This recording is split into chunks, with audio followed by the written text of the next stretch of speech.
Hello and welcome to Talk Art. I'm Sally Rain and I will be your host as we delve into the world of the artist and the art that's all around us. Talk Art is sponsored by the Silicon Valley Open Studios. During the first 3 weekends in May, hundreds of local artists open our studios to the public. For more information, you can go to the website svos.org. Our guest, Barbara Grauke, is a glass artist. She works in the warm glass process, using glass powders to create very interesting and exciting textures and colors in her three-dimensional artwork. So welcome, Barbara. Thank you, Sally. It's a pleasure to be here. Excellent. So tell us a little bit about how did you get involved in creating glass? I've always liked glass. I started doing stained glass in the 70s, and after a few years of that, I met some people who were doing hot-blown glass, and I kind of got deviated on that one and went off on that tangent. And eventually I started working with glass powders and found that I could make my own glass, sheets of glass, essentially, and I just love it. Interesting. So you've done the gamut. You've cut glass into stained glass windows? Yes. And then blown it using the fires? And, yes. Oh, wow. 2,000 degrees, yes. Wow. After a while, I got to be a little bit too much. But working within a kiln, it's not so difficult. It's more like ceramics in a way. Oh, I can create my own sheets of glass, put them in the oven, melt them, do what I want with them. Yes. And so you have this beautiful glass and all this interesting shapes. I just love the colors of them. What inspires you when you're thinking about creating a new glass? Well, I live near the coast, so Okay. of course the ocean, the waves, the blues, the greens. And I also live in the redwoods, and so the redwood bark, the earth, the crackling of the earth, the sand, there's so many textures out there that it's almost impossible not to be inspired. Cool. So that's when you're thinking about a piece of glass, do you envision what colors they're going to be, or how do you? I think it's a little more spontaneous. It's almost like an abstract piece of work. It comes emotionally, and so when I go in the morning, I decide what color palette I might be working with, and I stick with that for the day. And then I just play around. Yes. Excellent. Well, you brought some pictures that we can talk about of some of your glass pieces, Yes, and they're functional pieces. Yes, they are. So let's take a look at those now, and you can tell us how you created them. Okay, let's do it. That's my animal print. I started out putting glass powders on a fiber paper and adding moisture and crackling it. It's about 3 processes of kiln work, 3 days or so. And I've put red and orange and yellows on there, fired it, then I came back and put some more on there and fired it, and then I ended up putting a piece of clear glass on top of that and draping it over a mold to get that shape. So those are kind of technical, but it's basically my tools. So that's a mold. That was a cone-shaped mold upside down that essentially a square sheet of glass went on top of, and I heat it to a certain point so that I catch it at a certain point and stop it from draping anymore. Yeah. Interesting. That's beautiful shape. And that's another mold, but it's much larger. That's probably about 15 inches. Mostly done with greens, as you can see. You can see a little bit of the backside with the texture from the fiber paper. Interesting. Yeah, so that was a circle. How do you get the rounded edges like that? That was a circle. I start with the fiber paper is the actual size of the mold, and I begin with that. So I had a circle, and then I put it into this mold that actually creates a square shape, just to see what would happen. And I came out with that. Interesting. I like that shape. This is more of a technique where I focused on the glass powder and how it separates into those little tiny shapes, different shapes. I drew a couple of lines on the paper, and I'm manipulating this with my hands underneath the paper. So that's turquoise and ivory working against each other. I really like that pattern. Beautiful. And then do you have a plate shape that you put it on? Yep. Okay. Started out as a circle piece of paper. And then the heat turns it into the shape. Yes. Interesting. And that's my earth bowl again. it's more like a grain, you know, the grains of earth. So that has quite a bit going on for it. I think I might have fired that 3 times, just adding more color in between the cracks. Yeah. So I like the sort of earth layers that Yes. you have going on there. Yeah. It does look interesting. There's enough contrast in that one that I like. Oh yeah, beautiful. So. And then, of course, I have to get crazy with the color. So there's the purples and the blues and neon green. But each time, if that first process, I was putting purple down on the edges and green in the middle, and then came back after it had fired, and glass tends to separate. It tries to find its happy zone, and it's usually about an 1/8 inch thick. Huh, so it bubbles up, interesting. basically. And so those cracks opened up more, and then I added the blue and fired that with the clear sheet. And that also is to a mold. It's shaped to a mold. So. Interesting. So when you put the colors together, do you know exactly what color it's going to be, or is it more like glaze where you kind of guess a little bit? I've done lots of tests, and Okay. so I have a pretty good idea, but there's always a surprise. The green will react to the blue sometimes because it breaks down. The minerals break down and tend to bring out metals if they're contrasting with each other. So I might have more of a copper coming up in places that I didn't even put a copper color. Interesting. Yeah, yeah. And there's a couple more. I really like the orange against the blue. I tend to want to have something more dramatic. Each piece then is a very nice abstract painting. Right. How big are these dishes, would you say? Those are approximately 11 inches long. Okay, So they're not terribly big, but yeah. Very nice serving dishes, They I are. think. Yeah, They beautiful. are. I like the oval shape. I work with that a lot. Yeah. And then the rectangle. The one on the left actually had a stencil put on, sifted powder onto a stencil on top of it. The one on the right, I just scribed a whole bunch of lines onto the paper so that I could open up the crack. And this is multiple firings in a kiln to get this to work. Interesting. A lot of playtime. Yes. And that was all 3 of those are done with stencils. Contrasting colors on the 2 with the blue and the red, and then the one in the back, purple, had this funny So how do you get it to curve up in a kind of a point like that? It's a very small mold. Those are really tiny. They're like 2 1/4 inch. They're sushi plates. As it says. Little, excellent. Yeah. So the points, so it starts off as a square, and then you drape it over a small mold. It actually slumps. This would be slumping. Slumping. The term, yes. Inside a mold, yes. Oh, okay. So the mold is underneath this. Yes, it is. Oh, excellent. And that was actually draped over a large conal shape. Okay. I was experimenting with this one, but I really liked the separation of the pattern around the edge. It's beautiful. And why is the pattern not clear on the inside? That is the texture of the fiber paper. So instead of actually draping it with the fiber paper on the outside, I draped it with the fiber paper face up.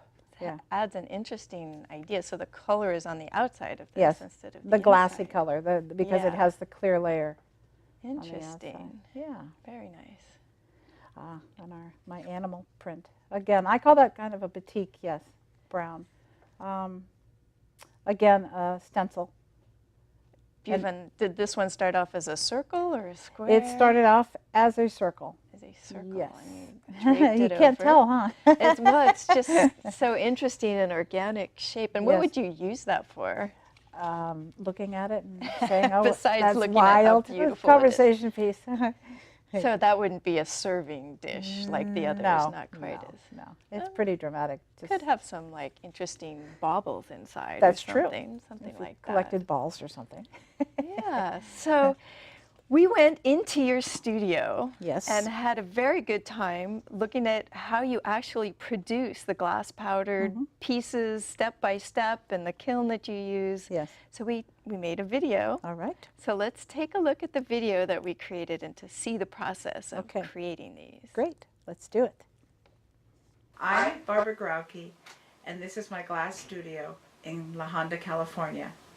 I primarily work with glass powders on fiber paper. In this video, I will be demonstrating how to make a thin sheet of colored glass using finely ground glass powders. I am using COE 96. First, I pick a commercial mold and cut a piece of 1/8 inch fiber paper to the shape of that mold. I do use commercial molds, which are heavily available in lots of different places, and it makes it very simple to conform to this type of technique. I place the fiber paper on a portable kiln shelf and wet it slightly with a mister. Then I take the glass powder and sift the powder, covering the entire sheet of paper. I actually use a full range of colors because I never am in the same mood every day, and it depends on what mood I'm in. I do like the blues and greens because it relates to a lot of the water that I'm actually live very close to. And I'll tend to go to the oranges and reds for more of an earthy connection. I use powder because anything that's more granulated will not sift properly and it won't move with the water. In this demonstration, I am using one color over the whole paper, but there is an infinite amount of possibilities as to what colors you can use and where you place those colors on the paper. I am spraying water onto the powder, watching that it does not start to puddle. If you go too wet, you can wick the excess water up with some toilet paper. If you are too dry, the powder will not adhere to the paper. I like to crackle because I find it is so organic that I'll always be surprised at what I'm getting every time I play with it. I have gotten to the point where I know when I have really thick, I can get really dense lines, or when I'm doing very thin, I can variate the colors. And it is a lot like nature, so there's a lot of that. When I am satisfied with the look, I place the paper back on the kiln shelf and put it in the kiln and fire it.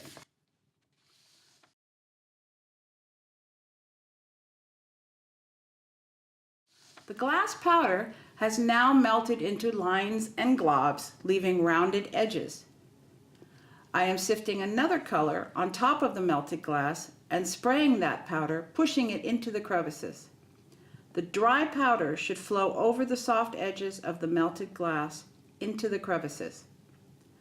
I then cut a piece of clear glass that is the same shape as the mold and fiber paper I am working with. As an added technique, I have sifted white glass powder over a stencil on the clear piece of glass before placing it on the color sheet. You can get a lot of different stencils, from commercial stencils to making your own stencils to the one like I have for the bread, which is a crocheted item I probably got at the flea market. So there's a lot of options out there. This all goes back in the kiln for a second firing.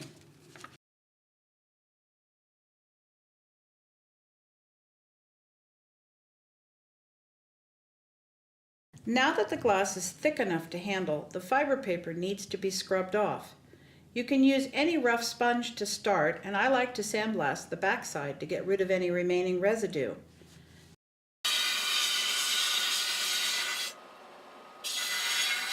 The edge of the piece will also be a little rough, so I take and grind the edge with a belt sander. You can use diamond pads with a little more elbow grease to achieve the same results. This step ultimately gives the piece a more finished look. I will then place the clean sheet of colored glass over the oval platter mold and slump it in the kiln. My kiln fires a little hot and retains the heat for a long time. Your kiln might have different characteristics that can affect the overall firing.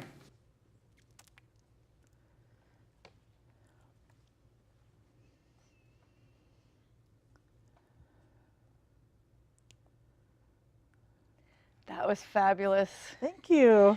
Yeah, so tell us a little bit about the firing schedule. How do you know what steps to take? We put the information on for people who are interested. Yes. They can stop the video and watch it, but how do you know? Over time, I have done some testing, but there's a lot of information out there that you can find out. Facebook has wonderful glass groups.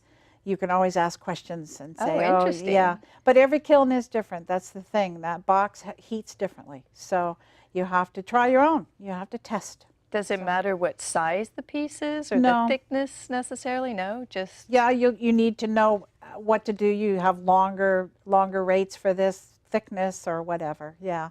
But it's not too difficult. Just try it out, and if it breaks, well, then try again. Try again. So you start with small pieces. You wouldn't Yeah. do an enormous bowl no, to that's my start with, baby. 'cause that's a lot of glass and a lot Yes, of work. it is. So tell us a little bit about your tools and Okay. where the glass comes from. How is Yes. it made, the powders? Yes, the powders are made essentially from sheets of art glass that are made.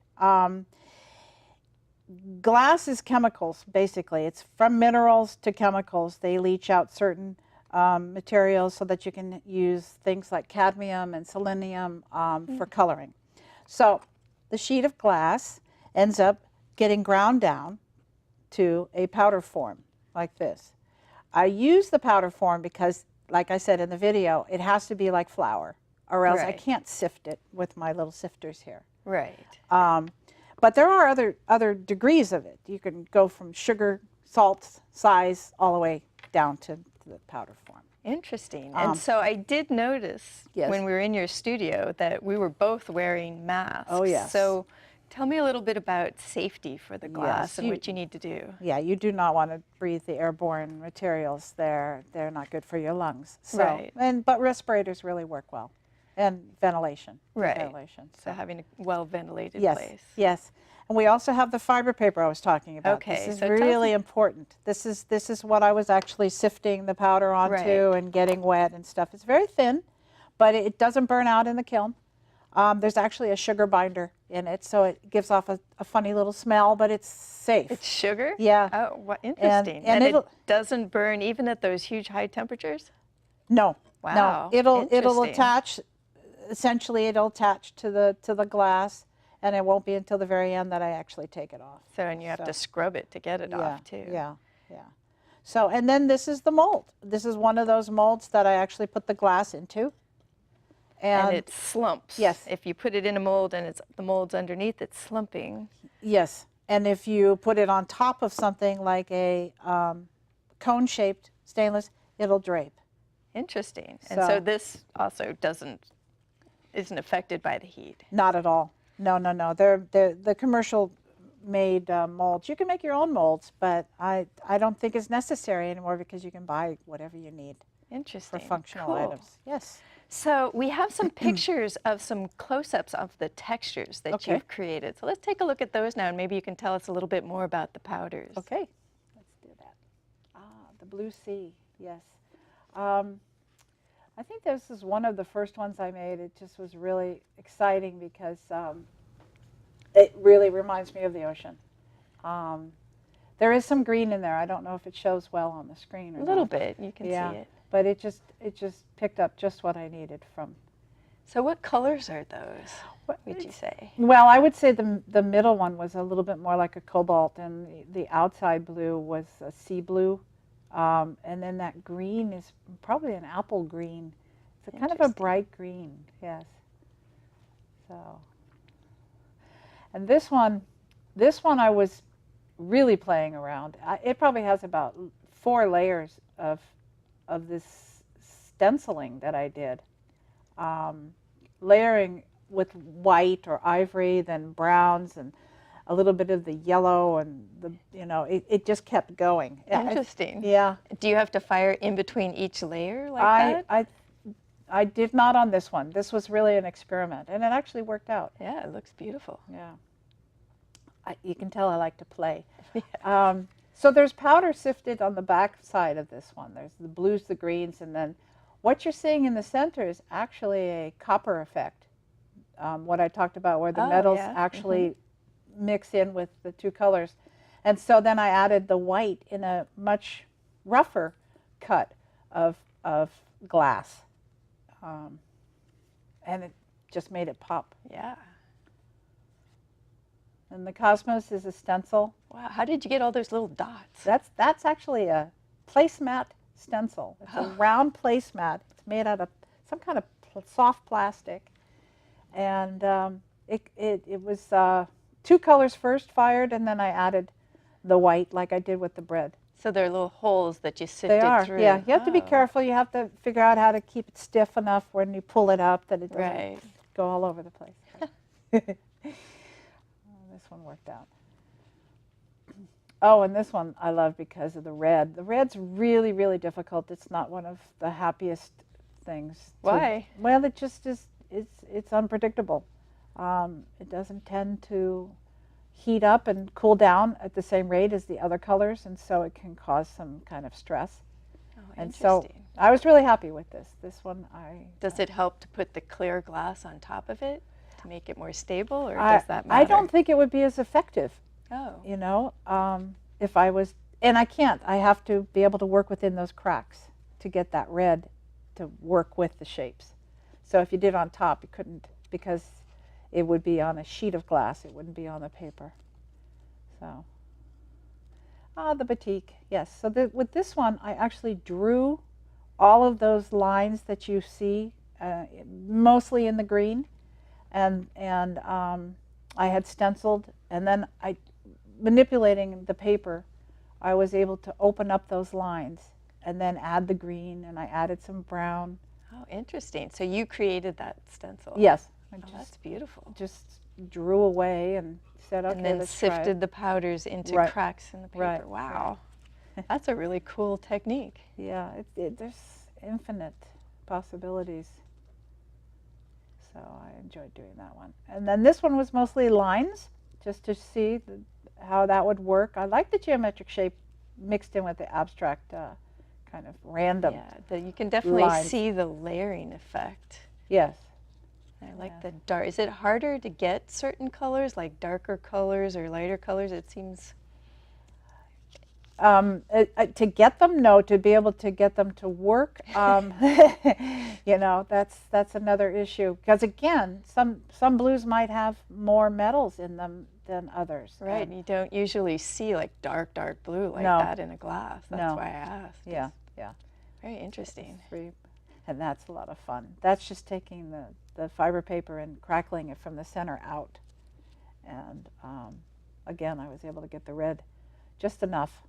So you kind of sprinkled the sort of orangey pink color and the blue down, and then Yes. crackle it and Yes. fire it, Yes. sprinkle it. Oh, that's sounds You're like going to be able to fun. do it yourself soon. And there's that stencil again. I just love doing this pattern. The blue and the red really works. And this is a little bit more random in the coloring than the other one. The other one had it really straight. Interesting. So that's the same. Wow. Now this is the typical technique for crackle, where you actually have separated shapes. It requires a certain amount of thickness in the powder, and so when you manipulate it, everybody goes away to its own little, glob.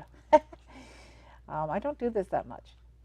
I like to just let it go and Right. play around with it. But this is the typical crackle type. Interesting. Mm-hmm. Yeah, your crackling and your techniques are much more involved than just little Yes. blobs. Yes, it is. So tell us a little bit about where we can see your art. Where do you show and Okay. Well, the Silicon Valley Open Studios right? is available for everyone to see in the first 3 weekends of May. And I've been doing that. This last year I did it twice. Okay. You can do it 3 weekends if you find 2 other places. I usually host it in Half Moon Bay. And then there's the COCA, which is in November. What is That's the COCA? Colony of Coast-Side Artists. Oh, Coast-Side, so Yes. Half Moon Bay area? Half Moon Bay area, El Granada, Moss Beach, all of them. And that's always in November, so that's always a fun one to do. So those are open studios. So Yes. where exactly? Is your studio in Half Moon Bay or No, my studio's in La Honda. La Honda? So, yeah. With all the trees and Right, the beautiful right. grasslands. Yes. No, I actually host the SVOS in the La Piazza in Half Moon Bay. So, and then the COCA one also, actually. So I have Interesting. connections. Cool. So when you have a show, tell us a little bit about open studios. What do? You can't take your big kiln. We went in with a No. video camera. So how do you explain to people what you do? I usually have a couple of, actually 5 samples of my technique in the process. And, Okay. and I end up showing them what happens when I first put the powder on and I get it wet and go on to that. That's about all I can do. Right. You know, Step by step, so you have yes, examples. Yes, and so they can see the process. Yeah. Excellent. Yeah, it's a lot of fun. And so I know you're moving on a little bit to different techniques Yes. and spreading out from this crackling effect. Mm-hmm. Can you tell us a little bit about what you've been learning, just a little bit? I'm learning about layering. So the crackling technique will continue on, Right. but something like, where is that one that was here? Oh, okay. That I like to paint. I used to paint, Right. and so I kind of want to get into more of a figurative, and so using the two as an option. So you use a paintbrush to I use paint, paint- so like the one that's next to you there. Yes, the glass in there. I don't think you can see it on there. So anyway, Yes, yes. Screen printing and powder painting with sponges and paint brushes and whatnot. But we'll see how that goes. excellent. So creating more work, would they be hanging in windows or would they be hanging like in frames? They will for be example? panels, probably wall Panels. panels, because that's the traditional painting thing. But Right. I did add to this one piece here a little stenciling that I enjoy with the Interesting. bird, and just get a little bit in there, something else. Yeah, and different shapes. Do you ever like cut the glass after you're done? No, actually, this one started out as paper, as a fiber paper. I Okay. have to work it. I do have to work the inside. I like having the odd shapes. Thinking about sandblasting Oh, interesting. and adding shapes that way. Yes. So Awesome. There's never an end. Well, excellent. Well, thank you so much for being on Talk Art. This has been a fascinating Thank you, Sally. story, and thank you for letting me come into your studio. That was really fun too. Yes. Thank you so much. Yes, you're welcome.